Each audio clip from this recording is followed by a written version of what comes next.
What's up guys? May pupuntahan muna tayo. Malapit lang. Short rides lang ako kasi kakatapos lang ng ulang kahapon eh. Kaya tinanghali rin ako ng gising. So tara, samahan nyo ako. So mga parang dito tayo ngayon sa Honda Elite. Ayan, may kita nyo. Dito sa Batangas, Santo Tomas. Kasi ito yung pinaka malapit sa akin eh. Ayan. Actually dito ako nagpapa-maintenance talaga tsaka change oil. Ito dito mga par, hindi lang big bike ang mini-maintenance dito at binibeta, kundi meron din sila mga small displacement. So nakapasok na tayo sa loob mga par.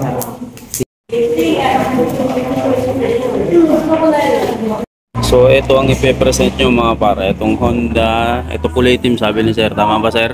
Sir. Tapos maghihintay ako no? Apo. Lagi na lang kayo nagpapahinga. Sir, ilang lang. kilometer na po? Sir? Ilang kilometers na? 10,600 lumagpas ako eh. Tama lang ba? Okay lang. Ano pangalan mo sir? Lloyd po. Lloyd. Shoutout kay Sir Lloyd. Siya yung mag-a-assist sa atin. So waiting pa tayo kasi meron pang isang big bike na ginagawa. Willing to wait naman tayo. Lagi naman eh. Parang kagandahan nga rito sa Honda Elite Santo Tomas eh meron silang libreng coffee, tapos meron pa libreng biscuit. Yan. So dito try natin to, magkape muna tayo. Yan, try natin tong coffee nila, masarap to eh. Depende sa timplahan tsaka sa panlasa.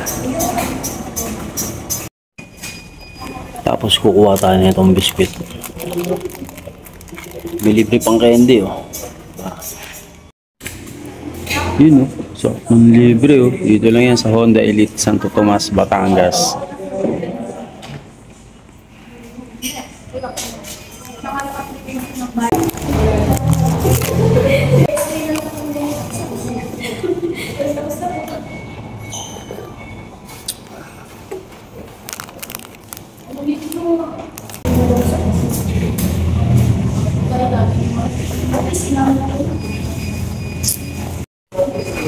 Okay, tayo sa taas mga para tignan natin yung mga big bikes nila. Lotte. Andito yung mga big bike nila.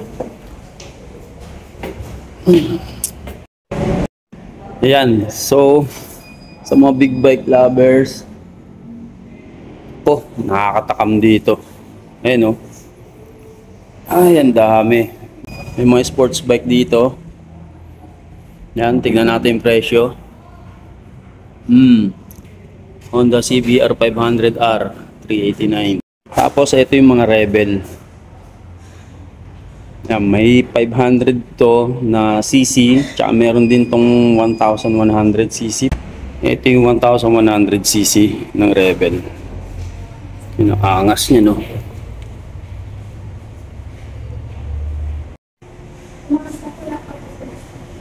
Itong angas na itong CL na to. Ito dapat kunin ko dati.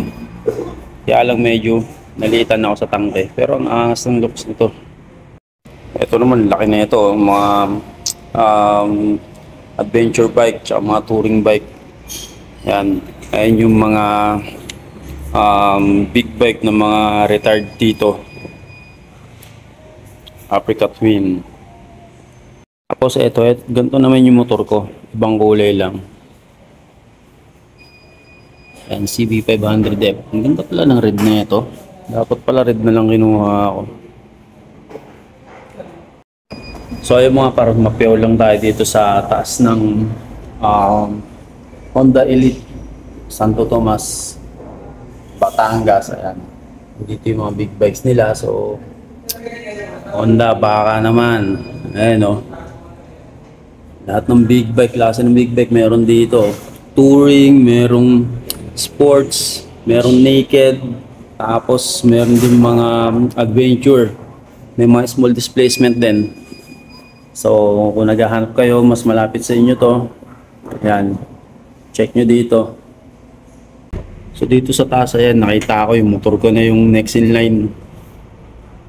Kailangan ko muna bumaba. Yun. So So mga pare, ito nga naka-line up na yung motor natin.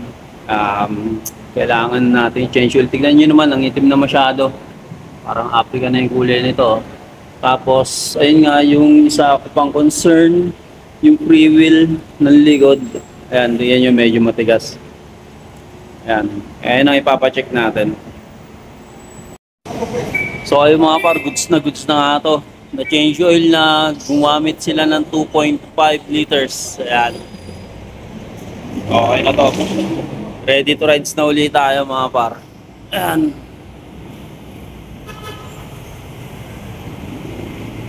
So ito na yung kinakatakutan ko, yung bayaran na.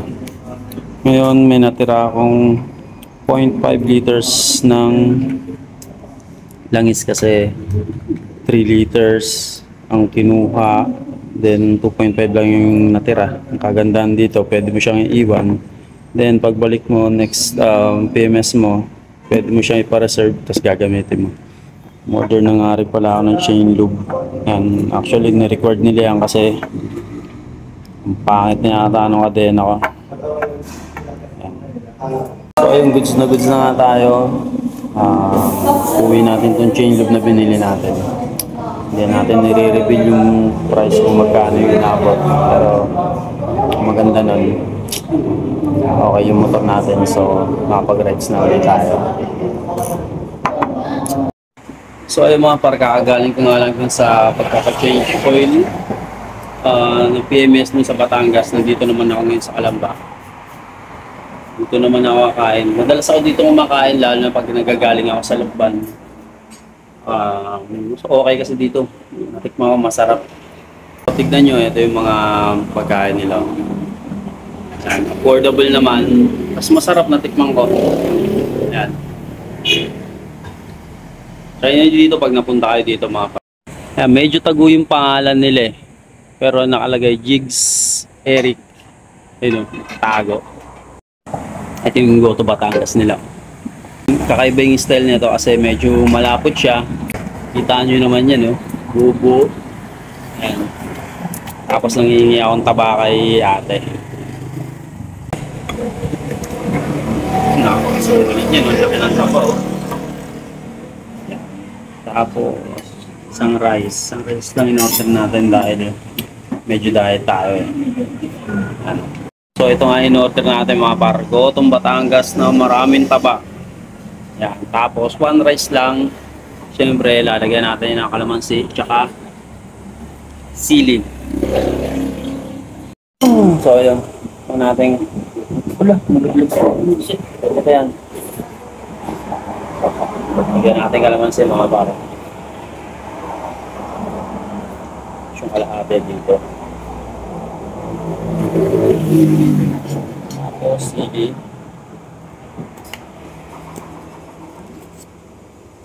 Nilalagyan natin ng patis.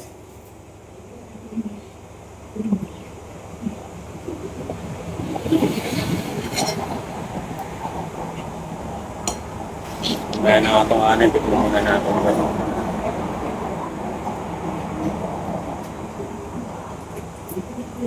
Sarap po.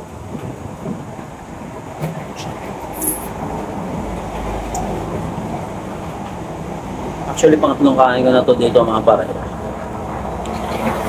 So dito talaga ako pumabalik.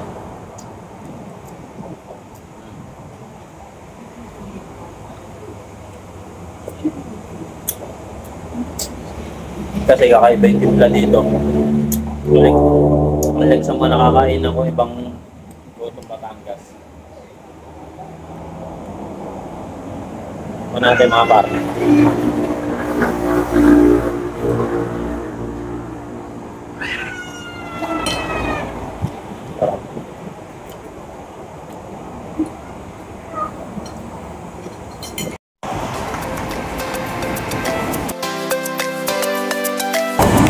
Lapot niya, no?